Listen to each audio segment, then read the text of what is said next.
mengucapkan terima kasih sebesar-besarnya untuk teman-teman yang sudah hadir menghadiri kegiatan diseminasi guru penggerak sekalian berbagi praktik baik. Pada hari ini saya akan menyampaikan tentang budaya positif. Oke. Nah, sebelum masuk ke budaya positif, saya setuju di sini. Sebentar, ada. Oke. Peserta diseminasi, saya minta untuk berdiri dulu semuanya.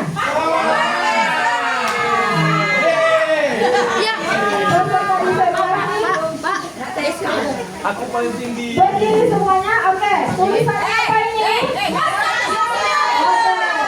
Silakan menghadap ke tempatnya dulu masing-masing.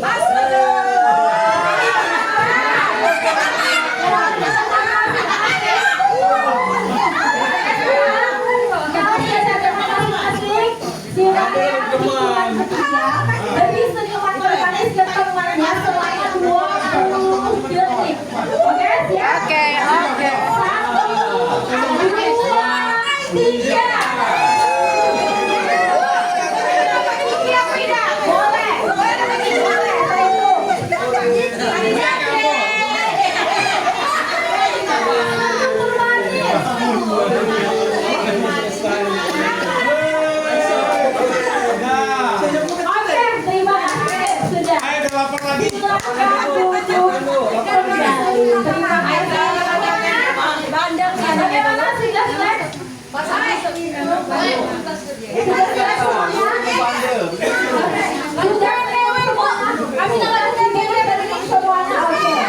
Apa yang dirasakan?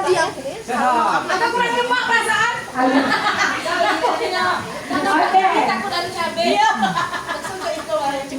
Nah, ini adalah kesepakatan forum kita. Sebelum kita mulai, kita harus sama-sama bikin kesepakatan dulu.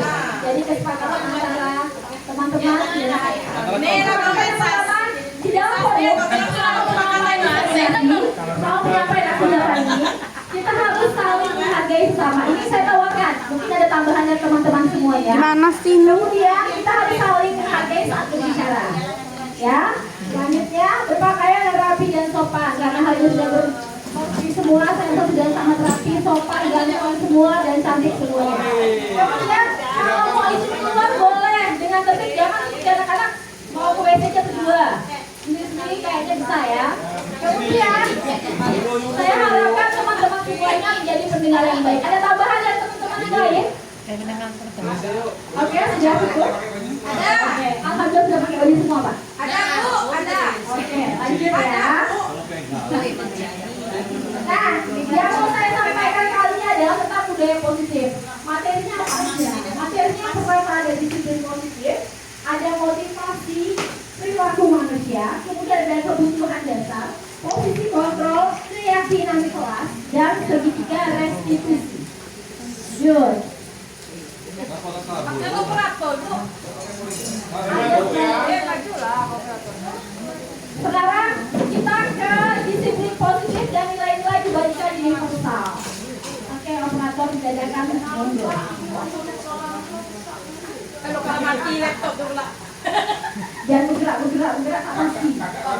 Kakak rapi om. Akan lanjut operator dijajarkan. Bawah. Oke, ini saya butuh 2 orang dulu. Buka usahaan ini. Soalnya judulnya udah coba buka. Nah, 2 orang, Pak. Ayo boleh. Mona boleh. Ayo Pak, Ibu Mary boleh. Silakan.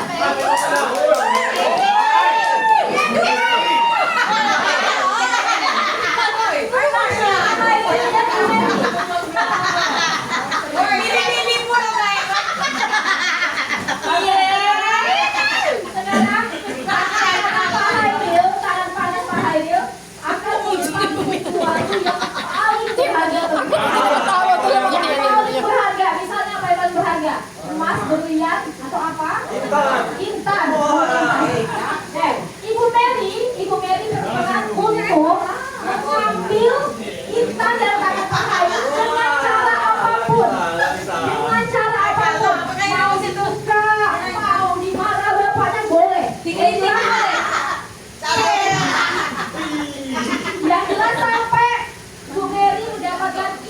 dari yang terbaik yang Pak Hairul. Oke, bisa? Oke, silakan. Sekarang Ibu Mary coba ambil.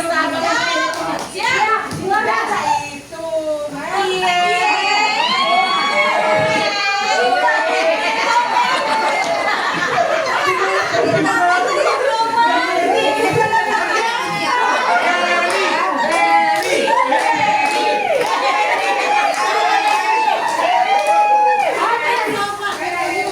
Selesai.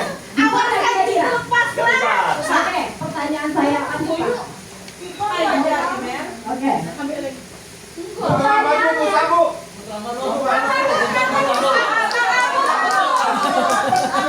Oke, silakan Pak Hairul duduk kembali dan Ibu Mary. Terima kasih untuk Pak Hairul dan Ibu Mary. Ini pertanyaannya. Dan yang sudah dilakukan oleh Pak Hairul dan Ibu Mary, kita anggap saja sebagai apakah Ibu Mary, apakah Pak Hairul atau Ibu Mary dapat memutar kepalan tangan Pak Hairul tadi? Oke. Mengapa? Kira-kira mengapa kepalan tangan dari Pak Hairul tadi tidak bisa dibuka oleh Ibu Mary? Pak Hairul. Kenapa kira-kira?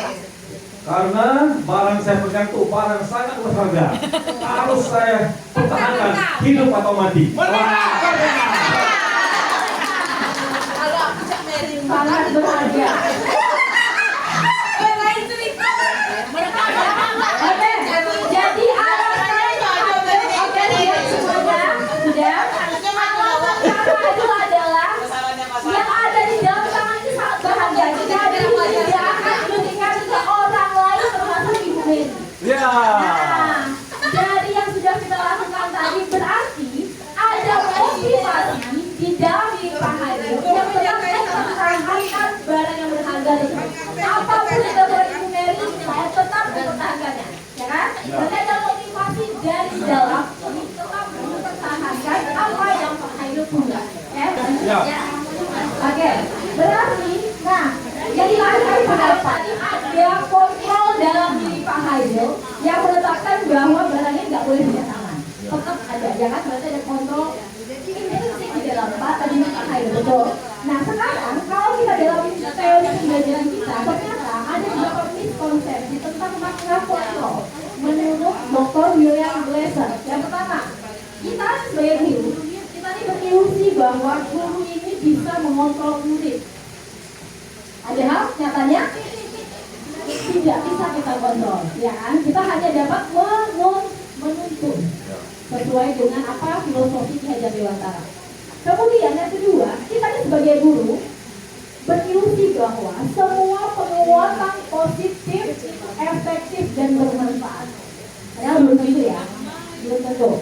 Selanjutnya, miskonsepsi yang kita yakini sampai saat ini bahwa kritikan kita itu dapat membuat orang dalam kasus yang murid itu merasa bersalah, dapat ya merasa bersalah sehingga menurut kita itu dapat menguatkan karakter murid.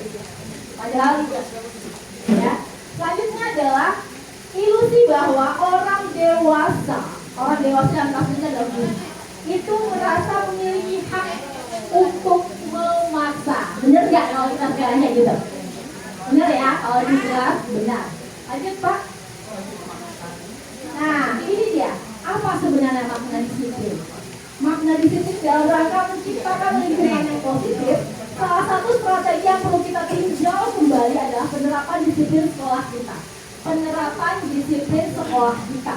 Apakah telah efektif? Apakah masih perlu ditinjau? Gimana? Jawabannya apa? Apakah sudah efektif penerapan disiplin itu sekolah kita? Belum. Apakah perlu ditinjau kembali? Sangat perlu. Lanjut Pak. Nih, apakah sama disiplin dengan hukuman? Beda ya? Beda. Boleh kasih pendapat? Beda. Pak Elsa? Disiplin adalah hukuman, bukan berbalik ya. Disiplin itu kan karakter, hukuman itu apa ya? Nah, mekanisme atau sanksinya. Sebenarnya hukuman ini juga tidak selalu berbicara hal negatif. Ya, banyak hukuman-hukuman malah yang membuat suatu hal yang positif. Terima kasih. Hukuman yang membuat sesuatu yang positif. Kalau saya, Ya, gimana Ibu? kerjaannya efek Menurut Ibu Meli yang bagusnya yang mana nih? Apakah sama? Menurut saya gini, sama nggak disiplin sama hukuman? Tidak sama ya. Disiplin tidak sama dengan hukuman. Tapi kadang pernah nggak kita berpikir bahwa oh saya ini didisiplinkan siswa. Tapi yang kita lakukan adalah lebih ke arah hukum. Misal nih saya kasih contoh. Terlambat. Kita mau mendisiplinkan siswa dengan cara lari dulu lah. Pernah nggak kita seperti itu? Nah, dua kita lakukan ini kita ini mau mendisiplinkan, tapi cara mendisiplinkan kita ini memberikan hukuman. Sama nggak kira-kira? Kita mau mendisiplinkan siswa, tapi dengan cara memberikan punishment, atau hukuman. Kalau menurut saya sih beda tempat, beda perlakuan ya. Beda tempat, beda perlakuan. Contoh ini contohnya tadi, Oke. Jonathan kemarin ya, itu 2 minggu lalu terlambat terus. Benar-benar saya tegaskan, saya kan Berarti beda orang, beda perlakuan. oke, perlakuannya gimana? Kalau dia sudah terlambat terus perlakuan yang harus diberikan gimana? Saya kasih hukuman. Hukuman? Hukuman ya, panggil orang tua. Jelas hukuman dong. Panggil orang tua tuh lebih ke konseling. Bukan hukuman ya, lebih ke konseling. teguran. Bisa jadi teguran yang supaya sadis. Oke. Ya. Ya, dengan kita tidak memberikan mereka masuk atau hasil, itu pendisiplinan ya. Itu bukan hukuman sebenarnya. Jadi kita harus bisa membedakan apa hukuman ada apa pendisiplinan. Gitu. Beda kalau menurut saya konsepnya sangat berbeda jauh disiplinan dengan hukuman. Contoh, anak tidak masuk, dia sudah harus mengerti bahwa kalau dia tidak masuk satu jam pelajaran dia harus membersihkan file gitu. Itu bukan hukuman sebenarnya. Itu peraturan. Gitu.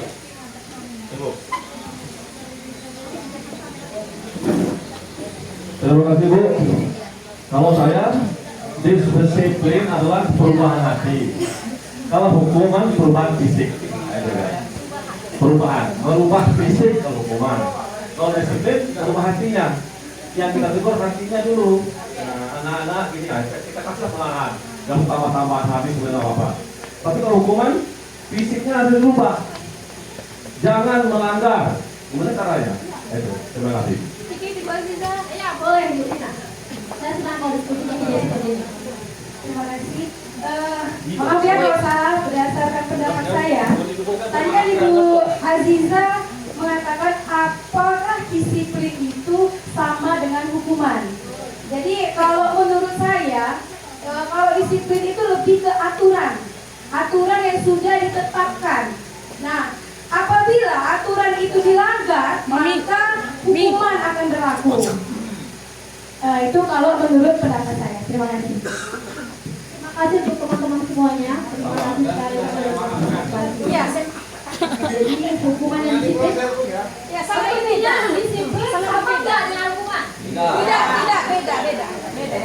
Ya. Sepakat. Berbeda sama sekali. Oke, ini Loh, ya. Bapak pendidikan kita dihajar dewasa menyatakan bahwa di mana ada kemerdekaan di situ harus ada disiplin yang kuat. Sekumpul disiplin itu bersifat self-disiplin, yaitu kita sendiri yang mewajibkan kita dengan keras-kerasnya. Disiplin diri dapat membuat seorang menggali potensinya, mengontrol diri dan bagaimana menguasai diri untuk menjadi lebih baik dan mengacu pada nilai-nilai yang kita hargai. Jadi kita harus berusaha untuk mendisiplinkan diri. Mungkin kalau dulu Bapak Ibu guru yang hadir di sini tidak bisa mengontrol dirinya, tidak bisa mendisiplinkan diri sendiri secara pribadi, mungkin nggak jadi guru saat ini. Karena adanya hasil disiplin diri dari guru dengan cara belajar yang rajin, tahu waktu kapan harus bermain, kapan harus belajar. Makanya Bapak Ibu semua sekarang duduk di sini menjadi guru teladan, menjadi guru yang bisa memberikan pendidikan yang baik kepada siswa kita. Susahnya, Terutama untuk guru-guru kita semua. Terima kasih semua. Lanjut. Nah, ini nilai-nilai kebajikan yang kita capai, yang ingin kita capai oleh anak, kita kenal dengan nama profil pelajar Pancasila. Disiplin diri, Susahnya, kemudian semua yang kita lakukan sekarang, susahnya, kita akan ya. menuju ke sini semuanya. Semua yang kita lakukan, menetapkan disiplin ke siswa, memberikan konsekuensi ke siswa, itu semua akan bermuara ke profil pelajar Pancasila. Yang pertama apa? Pelajar Pancasila Beriman dan bertakwa pada Tuhan yang Esa dan berakhlak mulia, mandiri dan bergotong mandiri, Asik. kreatif dan bernalar kritis. Terima kasih. Lanjut. Oke, ini tadi pembelajaran kedua, kita akan masuk ke motivasi, hukuman, penghargaan dan restitusi. Fatina, Perbedaannya ya ribut, gimana? ya. Lanjut Pak. Motivasi, 3 motivasi perilaku manusia. 1. Untuk menghindari ketidaknyamanan atau hukuman. Jadi kita mempunyai motivasi dalam diri kita yang dapat mengubah perilaku kita. Kenapa kita melakukan ini? Pertama, karena kita mau menghindari ketidaknyamanan dari hukuman. Kemudian, untuk mendapatkan imbalan atau penghargaan dari orang lain. Selanjutnya, untuk menjadi orang yang mereka inginkan dan menghargai diri sendiri nilai-nilai yang mereka percaya. Jadi, termasuk di anak kita sekarang, akan kita melakukan perilakunya, semuanya yang kita lihat sehari-hari. Ini tujuannya. Karena mereka ingin dihargai, mereka ingin mengakui penguasaan mereka. Kemudian mereka ingin diberikan kasih sayang. Next. Apa itu hukuman, konsekuensi, dan restitusi? Hukuman yaitu tindakan negatif yang dijatuhkan oleh pihak berwenang seperti respon terhadap pelanggaran hukum. Ini hukuman. Kemudian konsekuensi, dampak yang timbul akibat tindakan atau keputusan. Jadi kalau ada sesuatu, kita harus menerima konsekuensi. Jadi berbeda dengan hukuman ya. Kemudian restitusi, restitusi apa? Proses menciptakan kondisi bagi murid untuk memperbaiki kesalahan mereka sehingga mereka bisa kembali pada kelompok mereka dengan karakter yang lebih kuat menurut dosen tahun 2004. Next. Ini yang ketiga ini mungkin kita sering. Restitusi. Ini ada 1, 2, 3, 4, ada 4 dari yang penjelasan saya tadi. Kita akan lihat dulu nomor paling atas, ini termasuk hukuman atau konsekuensi. Saya bacakan ya. Mencatat 100 kali di dalam buku dengan kalimat saya tidak akan terlambat lagi. Kira-kira hukuman atau konsekuensi? Hukuman, konsekuensi, Yang lain. mencatat 100 kali. Hukuman atau konsekuensi? Mencatat 100 kata dalam buku, saya tidak akan terlambat karena dia terlambat. Hukuman atau konsekuensi? Konsekuensi. Konsekuensi. Karena konsekuensi. Ya. Kita balik tadi materi yang tadi. Konsekuensi itu akan timbul dan sejalan dengan apa yang sudah dia langgar. Kalau dia terlambat, kita berikan dia menulis 100 kalimat dengan kata-kata saya tidak akan terlambat. Oh, dia sejalur kan? Dia terlambat. Kita memberikan konsekuensi dengan menulis saya tidak akan terlambat. Itu konsekuensi. Beda dengan terlambat, kita suruh dia berlari. Itu hukuman namanya. Karena dia tidak sinkron. Lanjut. Membersihkan coretan yang dibuatnya di meja tulis. Konsekuensi. Konsekuensi. Luar biasa. Terakhir. Ya. Murid diminta push up 15 kali. Jelas. Nah sekarang ini, pernah nggak Bapak Ibu dulu memberikan anak-anak reward saat belajar? Pernah. Anak-anak, nanti yang dapatnya 100 Ibu kasih permen. Pernah? Saya tidak pernah. Oh, belum. Nilai itu lah, nilai itu. Anak-anak, nanti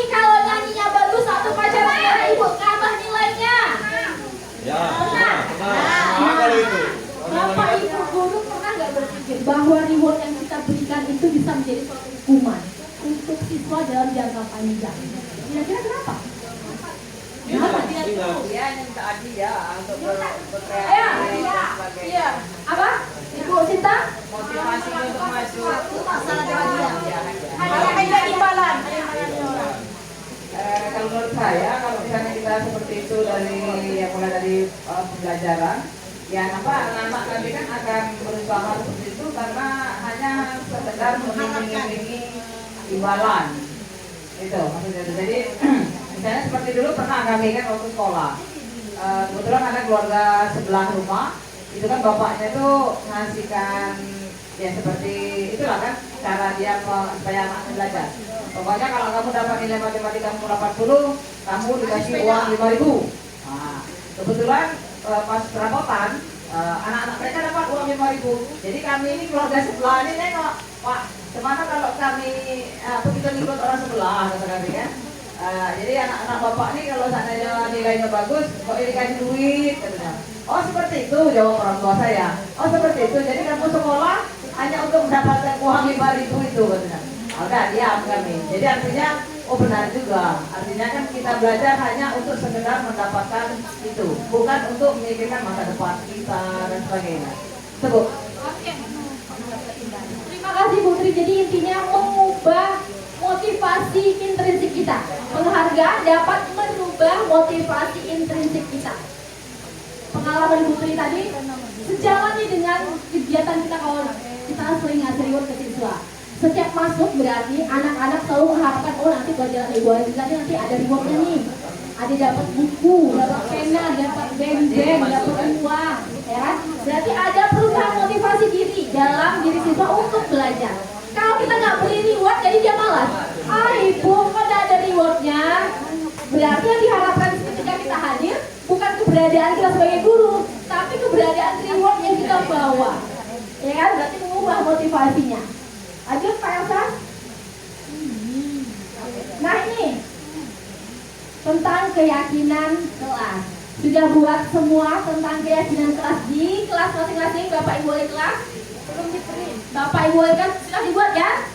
Nah sekarang kita mau lihat benar nggak sih keyakinan kelas yang kita buat itu, atau kita hanya menuliskan tentang budaya positifnya saja, atau tentang kepercayaan kita saja di kelas, bukan keyakinan kelas. Tanya dikit Bu. Ya. Keyakinan sama kesepakatan kelas sama? Hampir berbeda dikit. Hampir berbeda. Iya. Kami tuh kesepakatan, bukan keyakinan. Iya.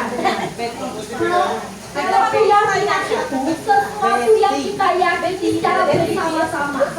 Nanti kita jelaskan ya. Oke lanjut dulu Pak. Nah ini pembentukan keyakinan sekolah atau kelas. Satu, keyakinan kelas ini bersifat lebih abstrak daripada peraturan yang lebih rinci. Kemudian, keyakinan kelas berupa pernyataan-pernyataan yang universal. Pernyataan keyakinan kelas senantiasa dibuat dalam bentuk yang positif, jadi hal positif yang kita buat. Kemudian, keyakinan kelas hendaknya tidak terlalu banyak, sehingga mudah diingat dan dipahami oleh seluruh warga kelas. Keyakinan kelas sebaiknya sesuatu yang dapat diterapkan di lingkungan kita. Selanjutnya, semua warga kelas hendaknya ikut berkontribusi dalam pembuatan keyakinan kelas lewat curah pendapat seluruh warga kelas. Lanjut, bersedia meninjau kembali keyakinan kelas dari waktu ke waktu. Jadi kalau udah nggak sinkron kira-kiranya, keyakinan kelas boleh dirubah. Lanjut, Pak Ustaz. Ini adalah prosedur pembentukan keyakinan sekolah atau keyakinan kelas. Satu, murid-murid di kelas kita bercurah pendapat tentang peraturan yang akan diterapkan di kelas. Sudahkah melaksanakannya sebelum kita menulis keyakinan kelas? Apakah Bapak Ibu wali kelas mendengarkan dulu pendapat dari setiap warga kelas? Ya. Oke, berarti keyakinan pertama, langkah pertama sudah dilaksanakan. Lanjut, susunlah keyakinan kelas sudah prosedur. Ganti kalimat-kalimat dalam bentuk negatif menjadi positif. Misal, jangan berlari di koridor kelas. Kita ganti menjadi berjalanlah di kelas atau koridor. Jadi kata jangan itu kan negatif. Kita ganti dengan kalimat positif. Berjalanlah di kelas atau koridor. Sudah seperti itu keyakinan kelasnya? Masih ada kata-kata jangan? Masih banyak jangan. Masih ada kata-kata jangan. Jangan terlambat. Jangan Merusak kelas. Jangan mencoret-coret dinding. Jangan ribut saat jam pelajaran. Berarti masih di sana. Berarti harus diganti. Karena keyakinan kelas harus bernuansa positif. Ya. Kemudian tinjau kembali daftar surat pendapat yang sudah dicatat. Selanjutnya tinjau ulang keyakinan kelas secara bersama-sama. Semua warga kelas dipersilakan meninjau ulang dan menyetujui dengan menandatangani keyakinan kelas tersebut termasuk guru dan semua warga kelas. Kemudian keyakinan kelas selanjutnya bisa dilekatkan di dinding kelas di tempat yang mudah dilihat oleh seluruh warga kelas. Lanjut. Nah, ini contoh keyakinan kelasnya. Saya bacakan. Setiap anggota kelas belum, Pak. Nah balik itu. Bukan pas bisa dibukakan. Kontrol plus. Oke, keyakinan kelasnya. Setiap anggota kelas perlu belajar, selalu bersikap positif. Itu keyakinan kelas. Kemudian senantiasa menjadi diri yang terbaik, percaya dan menghormati orang lain serta barang miliknya. Jadi begini ya teman-teman. Tadi kan ada jangan ribut di kelas. Itu kalimat negatif. Kalimat positifnya kira-kira gimana? Jangan ribut di kelas. Kalimat positifnya Harap tenang. saling menghargai sesama teman. Itu keyakinan kelas. Karena ada kata-kata saling menghargai di sana. Ada kata-kata saling menghargai itu keyakinan kelas. Kenapa saling menghargai?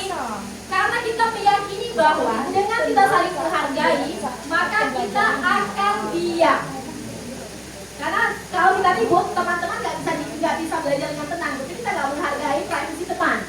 Jadi keyakinan kelas yang mana? Saling menghargai sesama teman. Itu keyakinan kelas. Ada kata-kata saling menghargai. Bukan jangan ribut lagi, nggak boleh. Jangan ribut di kelas. Ya, itu karena masih ada kata negatifnya. Saling menghargai. Nah, itu keyakinan kelas.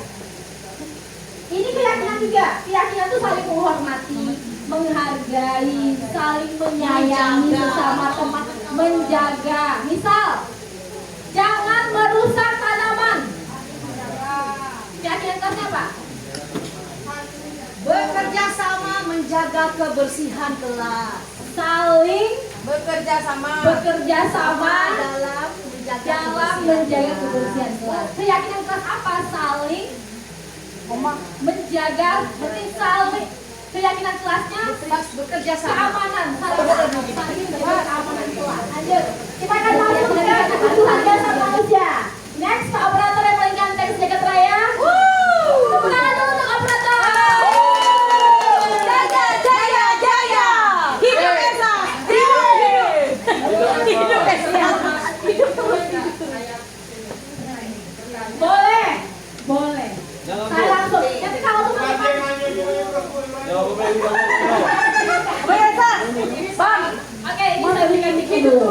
Teman-teman, kalau saya tidak bisa menjawab atau belum mampu menjawab atau jawaban saya belum sempurna, teman-teman yang lain mungkin bisa bantu ya. Oke, sama-sama belajar. Ini kasih, biar nanti kedengaran. Ya Bu, sertifikat gratis Bu. Bu, sertifikat gratis kan kalau jawab? Jawab tadi. Ini soal keyakinan kelas yang barusan dibahas oleh Bu Anissa tadi. Ada korelasi antara kesepakatan kelas dengan keyakinan kelas. Kita baru mendengar kalimat keyakinan kelas ini baru sekarang. Dulu kita melakukan kesepakatan kelas. Saya sewaktu menjadi wali kelas, 2 tahun saya tadi wali kelas. Saya selalu membuat kesepakatan kelas, kalau kamu alfa sehari, maka dendanya info 1, pena 1. Alfa 2 hari, maka infosnya 2. Itu seterusnya. Bolos lusi. Dengan harapan, makin hari makin sedikit frekuensi yang alfa. Dilihat dari jumlah buku Big Boss yang terkumpul. Ya. Jadi tadi ada di situ, gunakanlah kalimat positif, positif ya. Jadi ini pengalaman supaya kita sama-sama yakin ya tadi. Jadi kita yakin bahwa dengan kesepakatan kelas itu berharap nggak ada yang apa di kemudian hari. Dilihat dari banyaknya jumlah buku yang terkumpul. Makin semester 2 makin dikit. Akhirnya di ujung kenaikan kelas uangnya 1 2 untuk membeli buku. Semester 1 bukunya banyak untuk hadiah anak yang juara karena banyak yang bolos, banyak yang apa. Di semester 2 makin dikit akhirnya 0. Nah ini menurut saya ini bukan hubungan bagi yang alfa ya.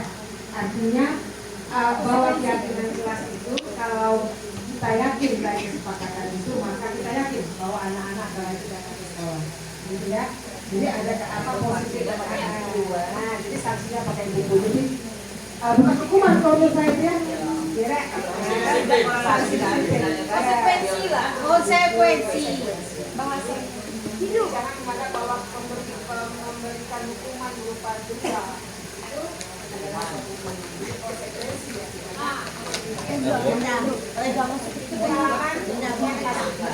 boleh nih buat kelas jadi supaya untuk meminimalisir anak-anak alfa sudah dilakukan Bu, sudah dilakukan. Bapak jangan lanjut ya. Kita akan bahas tentang kebutuhan dasar manusia. Ya, sip. Sip. Apa kita butuhkan sekarang Kak? Bu. Ini kalau begini namanya sarangnya, kalau tidak namanya duit. Dolar. Pertama, kebutuhan dasar kita adalah ini bertahan hidup. Bertahan hidup. Apalagi kebutuhan kita. Kebutuhan kita adalah kasih sayang dan rasa ingin diterima. Oke. Lanjut, kebutuhan kita adalah kebebasan. Selanjutnya adalah kesenangan.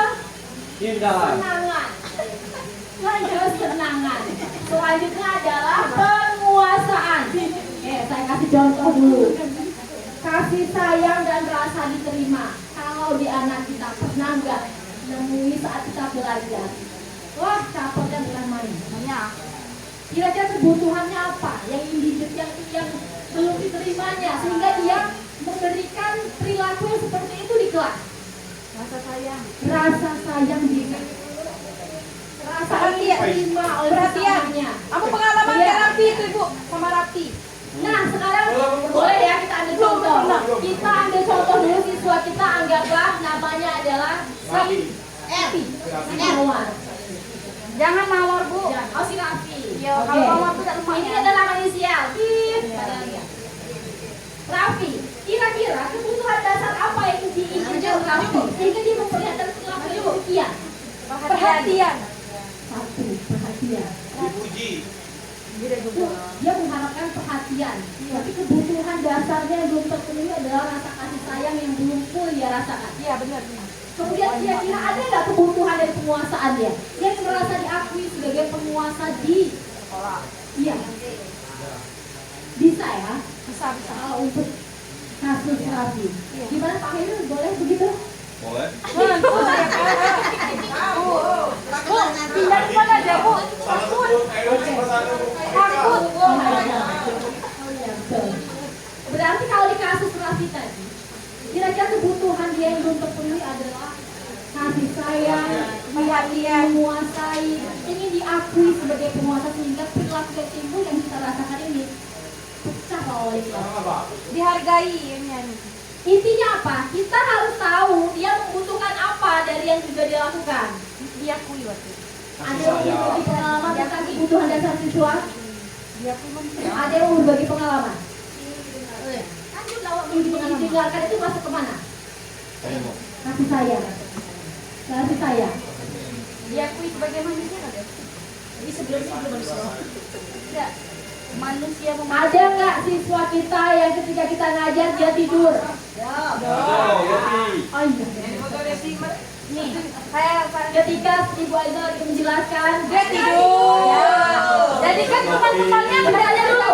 Kelasnya dulu. Karena oke, ini kasus nyata langsung diperlihatkan. Kira-kira kebutuhan dasar apa yang belum terpenuhi? malam tadi kan? kasih sayang. Kebutuhan kasih sayang.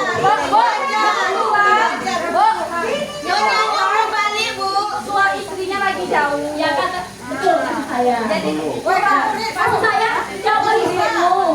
Kasih sayang tengahnya kasih sayang penuh, Bu. pacarnya lagi jauh pacarnya. Oke, berarti kan saya gitu ya. RTM. Kalau saya menjelaskan Ingin mengulang kepada kembali siswa kan saya.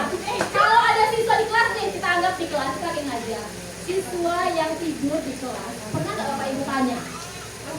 Pernah nggak? Tanya terus. Atau Tanya tepuk meja. tadi? Kasih sayang. Itu nanya lah itu. Nanya ya. Dilus salahnya bu. Pernah nggak nanyanya baik-baik?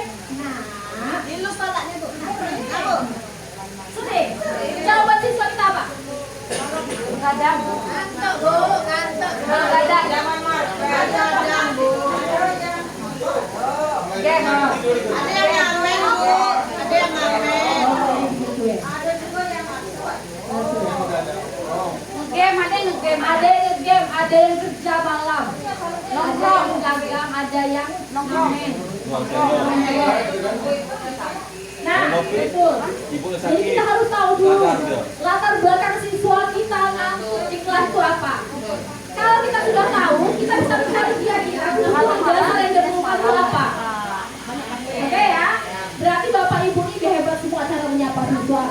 Good job. Kalau siswa tidur tidak langsung aku nggak tahu. Foto. Saya seperti itu ya. Kalau Bapak Ibu enggak ya. Kalau saya ada seperti itu, saya tanya langsung. Sayang bu, sama saya foto. Saya foto, Kau walinya. kalau Pak ini langsung difoto terus dia kasih bukti. Kasih ibu. Wali kelas. Yang wali kelas Ibu Mary. Kalau sudah dikasih foto di wali kelas, apa langkah yang wali kelas lakukan? Saya akan memanggil anak tersebut dengan baik-baik. Tanya, Mengapa setiap pelajaran Pak Khairil selalu boci? selalu. Saya yakin apa yang sudah Pak Khairil lakukan dan Pak Bajan baik. Jaya, jaya, jaya Khairil. 12 kan tadi?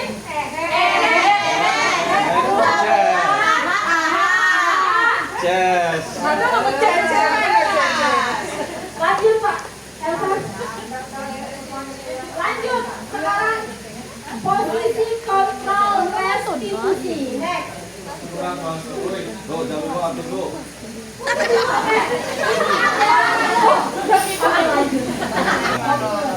Oke.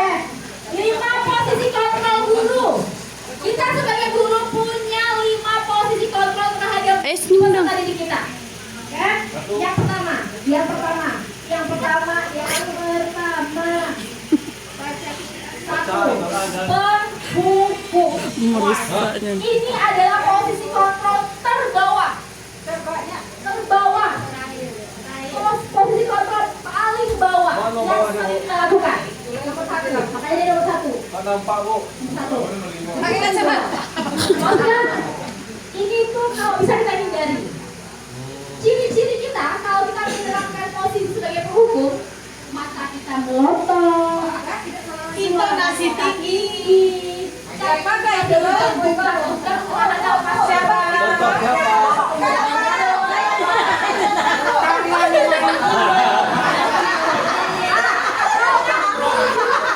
Tangan menunjuk menghardik mata di otak kedua. Merah matamu merah. Mata menunjuk. Jantung berdebar. Saya yakin Itu namanya kita apa? semuanya menjadi penghubung Rasa. posisi kontrol penghubung. Rasanya.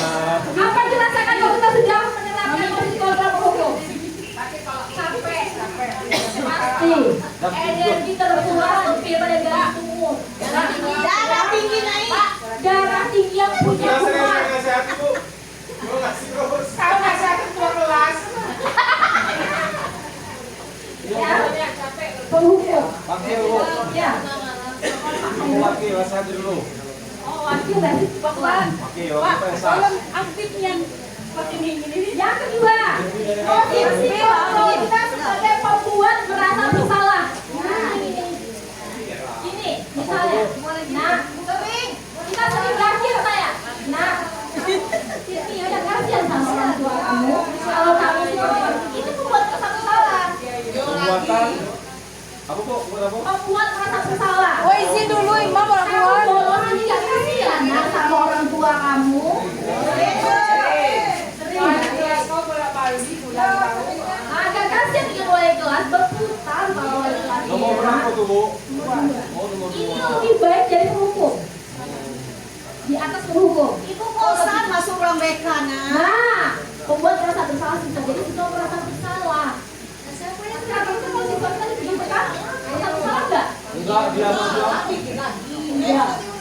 Merasa itu mungkin dia yang bersalah atau jadi salah. Tapi kalau itu orang kontrol Dia salah. Yang ini kebiasaan dan masalah ketika itu. kita sudah posisi kontrol sebagai teman. Gimana? Makanya dia. Kontrol sebagai teman. Ayo ngajak bagi Memujuk. Memujuk. Katanya lebih lembut lagi. Katanya lebih lembut lagi. Jangan ada setingkat di atas. Setingkat di atas. Memujuk walaupun dalam hati. Jangan lu tahu. Jangan lu teman Kita bikin sama-sama ya. Gue tambah limit. Jangan gue tambah limit tuh. Mantau, gimana memantau ini? Jadi guru bagaimana memantau, melihat misalnya Ada perubahan atau tidak? ada perubahan atau tidak mati itu memantau. Nah, posisi kontrol yang paling atas adalah manajer. Manajer. Jadi kita menuntut siswa kalau dia berbuat salah, kira-kira kamu tahu nggak kesalahan kamu? Atau kira-kira kelas mana yang sudah kamu langgar? Nah, kita menuntut menjadi berbarengan, tidak di depan seperti slogan Tulihan Dayani. Berada di sampingnya, menuntutnya, bertanya dengan baik. Kamu mau nggak memperbaiki kesalahan yang sudah kamu buat? Itu manajer, posisi kontrol kita sebagai manajer. Ya, ini adalah posisi kontrol teratas yang harus kita terapkan ke anak-anak kita. Oh, paling atas ya. Paling atas, paling baik. 1, 2, 3, 4, 5. Oke, paling bawah tadi apa Pak Haidil? Betul. Itu paling gampang kita lakukan ya. Yang paling gampang, yang paling sering kita lakukan. Lanjut. Pak, ya. Pak. Tanya tuh, tanya. Oke, tanya boleh. Jadi Dulu jangan kasar. tidak nak Tunggu dulu. Teman tadi Bu. Teman kadang-kadang kita berbicara dengan teman, anaknya lebih besar dari gurunya. Nah, ini bahaya nih Bu. Gimana? Kita mendekati, tapi dia menyanggap yang lain. Ini kewalahan kita sebagai guru. Gimana kita? Bahasanya diatur lagi Pak antara mesra dan baik beda. Bukan. Maksud itu kita ingin berteman dengan dia, tapi dia membalas dengan yang lain. Gimana itu? Ada udang di balik PY. Di luar dia semakin Ada udang di balik PY. gimana kira-kira? Betul ya. Pak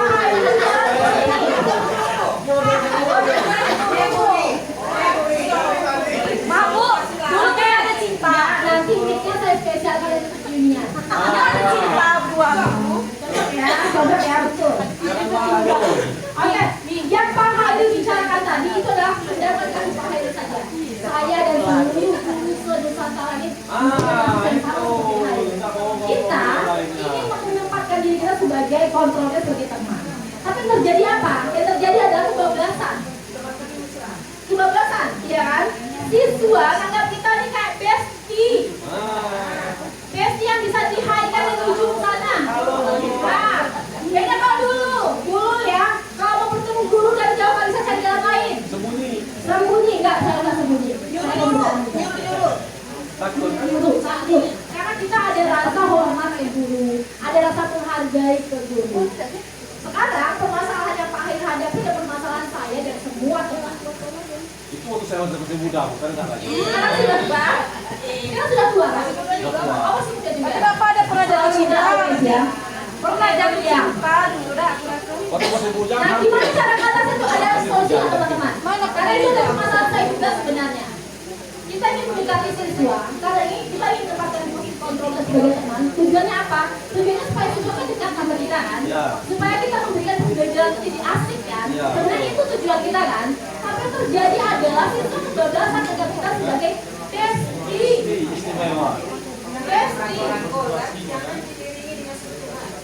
Oke, ada solusi. Dan sentuhannya itu bukan sentuhan boleh, sentuhan tidak boleh. Itu kalian. Sentuhan yang boleh, misalnya empat. Bisa gimana? Tidak, sudah. Boleh. Gesek kepala tidur, Bu. Lulus kepala. Ya tidak boleh tuh mungkin seperti ini. Kalau di dalam kelas, nggak usah. Bisa gini. Ada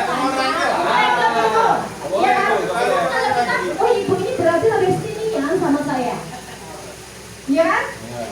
Jadi kalau kita sebagai ibu, kalau menurut saya kita harus bisa menempatkan. Kalau di dalam kelas kita adalah guru, kita adalah pusat kontrolnya, kita adalah manajer di dalam. Kita harus menempatkan posisi sebagai manajer, posisi kontrol manajer. Tapi kalau di luar kelas, di luar lingkungan sekolah, kita boleh bestie, kita boleh teman. Tapi kalau di dalam sekolah, saya guru, kalian adalah murid saya. Kita harus bisa menempatkan posisi kontrol kita. Ada batas. Ada batas. Itu juga kalau di WA, Bapak Ibu, di WA, kalau anak tidak menerapkan tata tertib sopan santun, jangan dibalas WA-nya. Itu salah satu ciri kita untuk menempatkan kontrol kita. Kalau kita balas, Bu, kami tidak nanyo. Kalau saya nggak saya balas gitu. Kan diajarkan di siswa, gunakanlah salam, sapa, perkenalkan diri, itu baru saya balas. Kita setuju itu saya terapkan seperti itu. Jadi kalau saya bilang ke anak, ada nggak yang WA yang balas? Iya Bu. Nah, koreksi lagi di mana tata letak salah bahasa. Jadi ketika mereka ngulang WA lagi, saya baca, baru saya balas. Mereka kan terbiasa seperti itu. Nah, lanjut.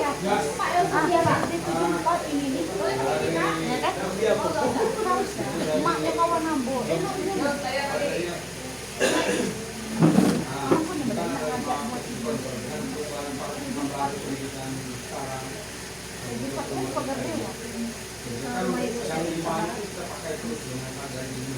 betul. Apakah kita itu berusaha untuk menggunakan poin 1, poin 2, 3. Kemudian kalau poin 4 dan poin 5 menurut saya itu memang termasuk yang sudah mereka paling semua. Yang teman kedua salah. Nah, kita yang harus dikurangi bahkan yang ada lagi terjadi dalam kelas. Nah, jadi yang manajer itulah yang paling menunjukkan kita berada dari. Jadi kita disuruh ke manajer dan pemantau. Manajer dan pemantau, iya Pak. Harus kita terapkan itu Pak. Harus kita terapkan manajer dan pemantau. Kita harus menempatkan diri kita sebagai pemantau dan sebagai manajer di siswa kita, di peserta didik kita. Di kelas manapun tidak hanya saya wali kelas 7B misalnya, di kelas 7B nya saya terapkan juga. Semua kelas, semua siswa kita harus bisa menempatkan kita sebagai pemantau dan sebagai manajer. Betul.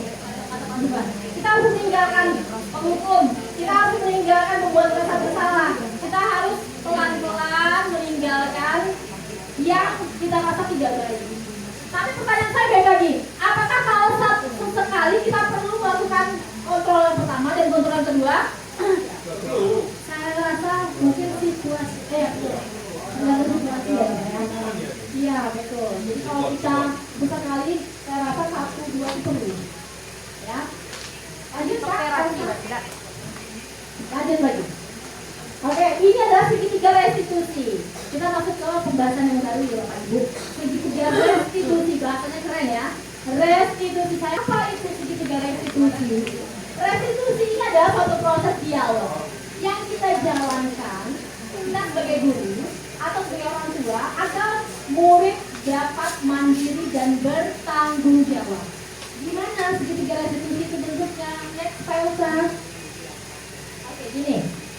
Ini adalah segitiga restitusi. Kita sebagai guru harus menstabilkan ini. Hanya dulu, saya kasih tahu dulu. Apa sih segitiga restitusi itu bisa kita gunakan?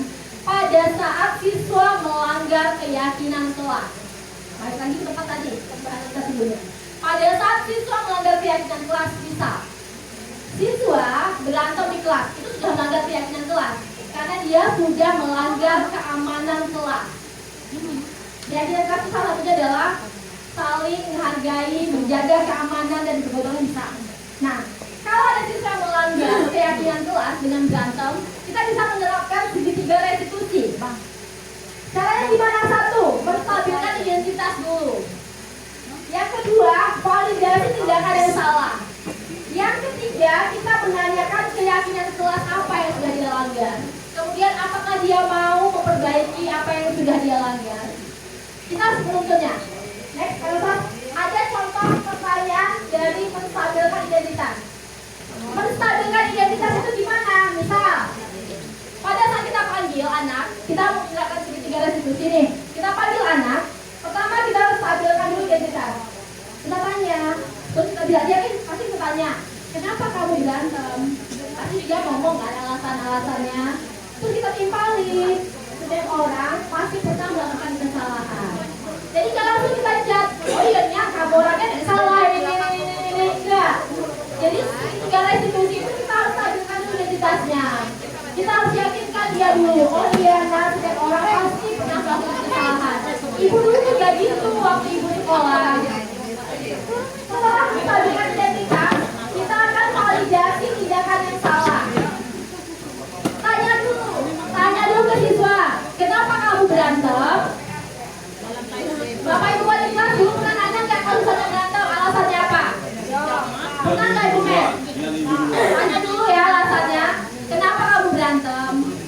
Atau kenapa kamu mengambil barang si A, si B, atau mengganggu si A, si B? Tanya dulu alasannya apa? Dia pasti akan menceritakan alasannya. Setelah itu baru kita menanyakan keyakinan apa yang sudah melanggarnya. Keyakinan keamanan kah? Keyakinan saling mengasihi kah? Kita tanya. Kemudian baru terakhir kita tanya ke dia, kira-kira kamu mau nggak memperbaiki tindakan kamu yang sudah salah, tindakan yang sudah kamu lakukan ini? Kalau dia bilang mau, baru kita lanjutkan, kira-kira konsekuensi apa yang mau kamu berikan untuk memperbaiki tindakan kamu ini? Itu segitiga restitusi. Lanjut Pak. Oke, materinya sudah selesai. Ini adalah segitiga, ini gambar dua kasus yang sudah saya lakukan, sudah saya laksanakan. 1 dan 2. Ini dokumentasinya aja karena videonya lain tempatnya. Videonya ada. Ini sudah saya lakukan, segitiga restitusi sudah saya lakukan terhadap 2 siswa dengan 2 kasus yang berbeda. Jadi intinya segitiga restitusi ini kita akan menghasilkan satu konsekuensi yang akan dilakukan oleh siswa, ya, di mana kita akan menerapkan bahwa siswa akan bertanggung jawab dengan apa yang sudah mereka lakukan. Mereka akan cari sendiri konsekuensinya apa, sehingga mereka bisa bertanggung jawab. Ya, oke, Bapak Ibu guru semuanya, materi yang saya sampaikan sudah selesai. Apakah ada yang mau ditanyakan? Ada Bu. Oke, sebentar Pak. Oh, masuk ini boleh. Masuk. Ada dengar, langsung pakai mic aja Pak. Dengar. Ya. Jadi boleh saya masih tertarik dengan apa yang disampaikan oleh Bu Mei. Tapi tentunya kita kan merupakan kembali dari pendidikan yang lama, katakanlah yang konvensional menjadi pendidikan yang baru yang merdeka. Nah, tadi sudah kita jelaskan masalah tentang keyakinan kelas ya. Keyakinan kelas, bahkan kata-katanya pun tidak boleh berkalimat. Kemudian saya tertarik juga apa yang disampaikan oleh Bu ini tadi. Kemudian ada lagi kata-katanya bukan keyakinan tapi kesepakatan dengan kelas, karena yang tidak mampu kemudian diberikan punishment dengan itu. Nah, itu perlu kita diskusikan. Apakah hal itu memang kira-kira dalam paradigma baru masih dipergunakan dengan hal-hal yang seperti itu, ataukah memang sudah harus merubah pola pikir kita dengan cara baru dan gaya baru gitu untuk melakukan pendidikan. Benar-benar. Sebenarnya sepakat dengan Pak Sukar. Kita harus berubah itu, memberikan beban ke siswa dengan mengumpulkan buku big board itu seperti punishment, ya kan? Punishment dari apa yang sudah mereka lakukan. Kayak hukuman nggak sih menurut saya? Baik buruknya itu sebenarnya memang harus kita sepakati dulu, harus kita sepakati dan harus kita yakini bersama-sama satu kelas. Kalau satu kelasnya sudah sepakat dengan dituntut oleh wali kelasnya, maka keyakinan kelas bisa kita buat. Tergantung, komunitas tergantung siswanya oke enggak dengan apa yang sudah kita buat. Ini kan biasanya berdasarkan dari pendapat setiap warga. Kalau ada siswa yang belum setuju dengan apa yang sudah kita buat, maka kita boleh mencari solusi yang lain lagi. Memang harus diyakini dulu bersama, disepakati dulu bersama. Dari poin-poin yang sudah kita jalankan tadi, ada jurang pendapat dulu, kemudian ada seleksi dulu, ini bisa nggak jadi keyakinan kelas. Kalau dirasa tidak, ada beberapa siswa yang tidak setuju, maka kita lombakan sehingga kita mendapatkan satu keyakinan yang kita sepakati bersama, yang kita tanda tangani bersama, sehingga bisa dilaksanakan dengan penuh rasa tanggung jawab dan bersama-sama pula.